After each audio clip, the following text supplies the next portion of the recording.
This episode is all about your business model. We are going to get down to the nitty gritty basics of how you compose and create your business model in order to serve not only your dream buyers, but you, so you actually make some money and to allow less work. Remember that I am all about creating more ease in your business, right? More joy, more energy, all of the moreness of all of the you-ness. And this is where it starts. My name is Claire Hill. I am a self-belief and business coach, and I am founder of the Vivid Business Club, host of this podcast, which is No Rest for the Vivid Business podcast. And I am also the queen of unstoppable self-belief. I am here to help you overcome that doubt, get that self-belief to an unstoppable level so you can create a business with more joy, more ease, and more energy. And this is where it starts. So although I'm all about protecting your energy. Okay. My warrior boss method is all about number one, protecting your energy. Number two, vision biz strategy, right? We need planning. We need that vision in the place. But thirdly, we need a money making attitude. We need to know that we can make money in our business with ease so that we get loyal buyers as soon as possible. They stay with you for as long as possible, and that we make it easy for them to spend money with us. Okay.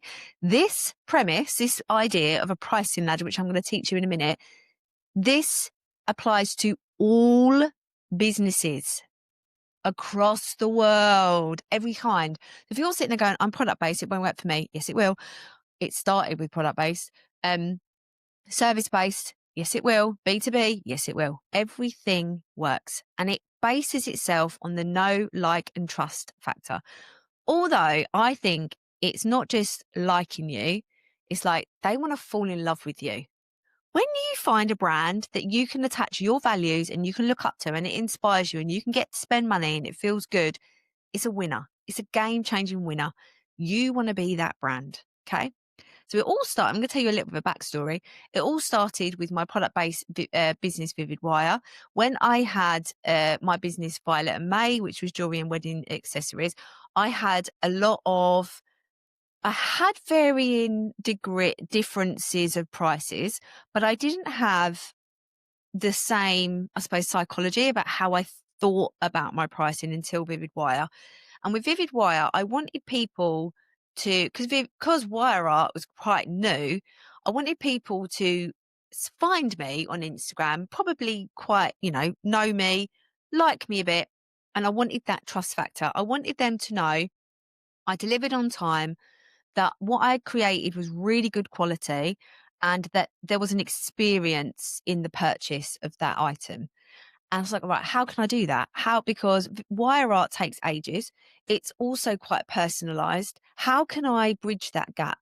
And I came up with these it started with the rainbow in 2020. It was pretty sweet that the rainbow became this great big symbol. And I designed the rainbow the year before. So I'd had the wire rainbow for about a year, and then COVID happened. And then I was like, oh, okay, I can make mini rainbows. Can I make a mini rainbow?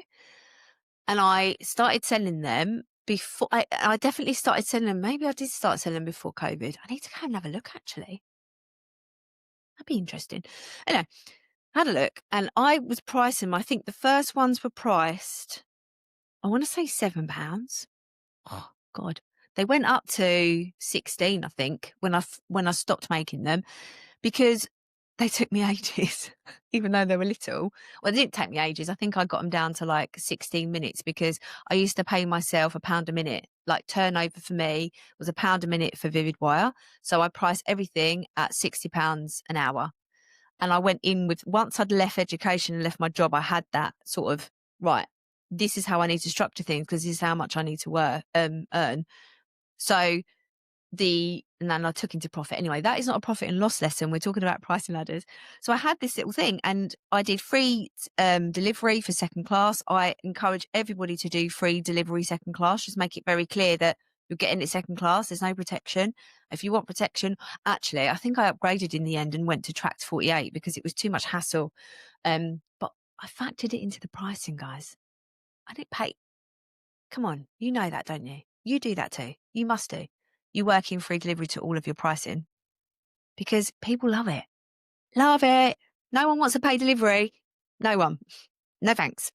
They'll pay extra, but I think it's because then you go to checkout, you're going, oh, I've got to pay another £4. Puts people off. Anyway, so I had these little things. Then I had that was a way to see that I was worthwhile and what I delivered was amazing. Then I had a middle range product. Then I think I had another one, and then I had like my bespoke stuff. There were definitely dream buyers that came in at the first entry point, and they were then investing, or they signed up to my subscription, or they invested loads of money on this big bespoke piece, but they needed that low entry point, that bit to go, it's only £10. I can afford that. I'm going to just spend £10, see what it's like, and then I get a little something in the post. That was game changing. So I want you to look, and right now as well, this is controversial for some of you listening. I'm going to say it. This is my plan.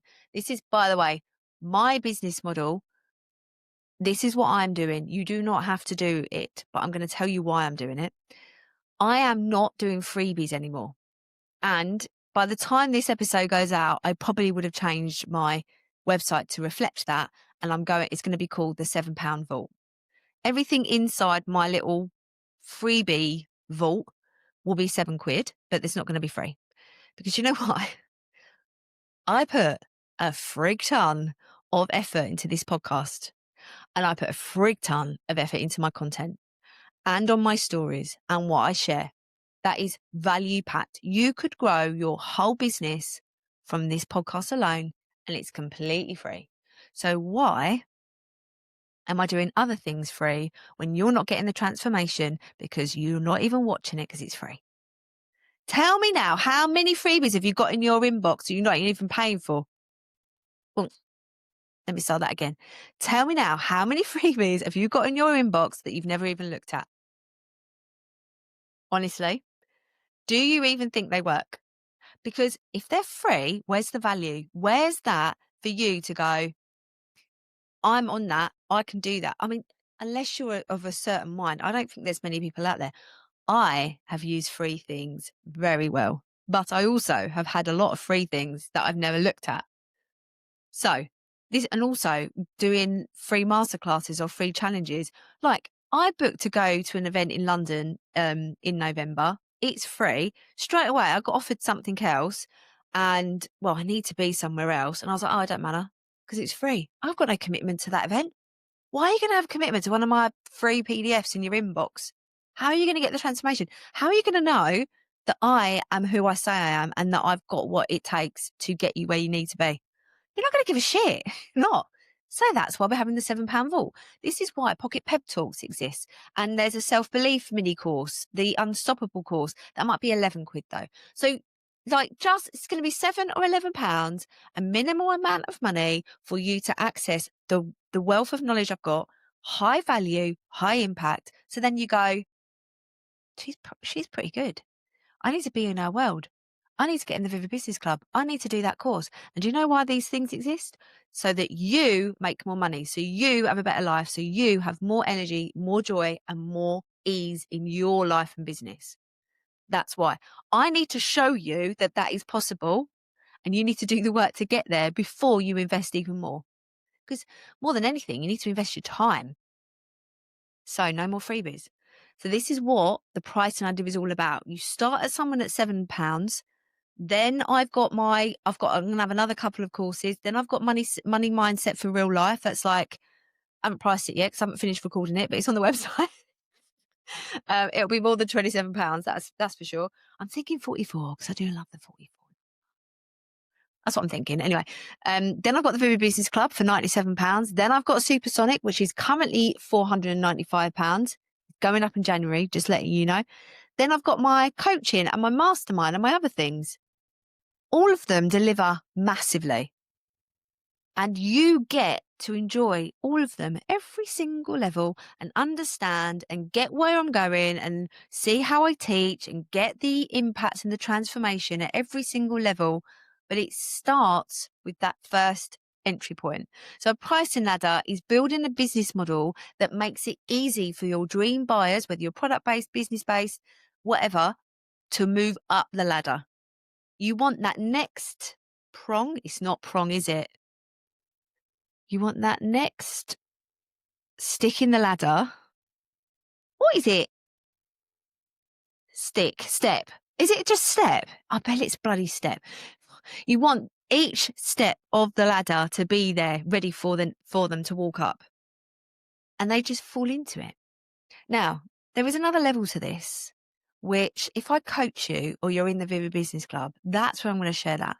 That's all about the psychology of your offers and ensuring that they literally fall into it. But that, I've given you quite a lot there. I'm going to save that wisdom for my Vivid Business Club. But that is why it works. Being able to understand that your dream buyer wants to spend money with you. Of course they do. They want the transformation or they want the nice product. They want it. Make it easy for them. Create that pricing ladder. And one tip that I want to leave you with before I wrap up, because this comes from Alex Ramosi. Love him. Like he is very masculine energy, hustle, but there's a bit of me that is as well. So I like that, though I don't hustle because I'm a projector. I wear myself out and I'm a mum and I've got I don't think he's got kids yet. Anyway, or fur babies. I mean, let's be honest, dogs and cats are just as kids. Okay, so the tip I'm going to leave you with is where you put your middle price. So say you have a lower price, a middle price, and a higher price, whatever that it translates for you in your business. Where you put the middle price impacts what people will buy. So if you move the middle price closer to the lower price, more people will buy the middle price because they're thinking, well, if I only just pay a little bit extra, I get loads more. If you want to sell more of the higher price, you move the middle up to the higher, and they think, well, if I just spent a bit more, I could get even more value. So where that middle price moves is really key to how much you sell. Obviously, you want the smaller amount is going to sell anyway, but it's whether you want the middle or the higher to which one you want to sell. Sometimes you don't want to sell the higher because actually it's 1-to-1 or it's bespoke or it's like high-end stuff that you don't have as much time for. The middle might be passive.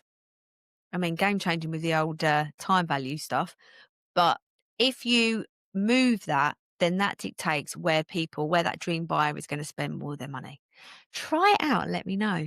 Let me know what happens. And please try out the Ascension and the pricing ladder.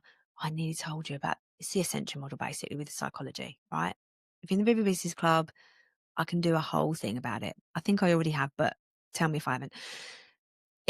Have a look at your business model right now. Does your pricing support your buyers to stay with you? Because then it's less effort to market because you've already got them. They've already bought something. They've already got that buyer mentality. They're not freebie hunters. They've already got it. So they're like, I love it already. Maybe I could spend a bit more money. Maybe I could do this. Maybe that, this, and the other. Game changing. Honestly, go do it. And if you're listening to this and you want a little bit of help, literally screenshot your business, like write it on a piece of paper. It should all fit on one piece of paper, by the way. Screenshot it for me and go, what do you think? I would love that. Oh my God. This is why I can't just be a self-belief coach. I love business too much. I love doing it all. And you need self-belief to run a business, don't you? Okay, if you haven't already subscribed and followed, please do. We love it. We love it when you tick that little box. It means the world.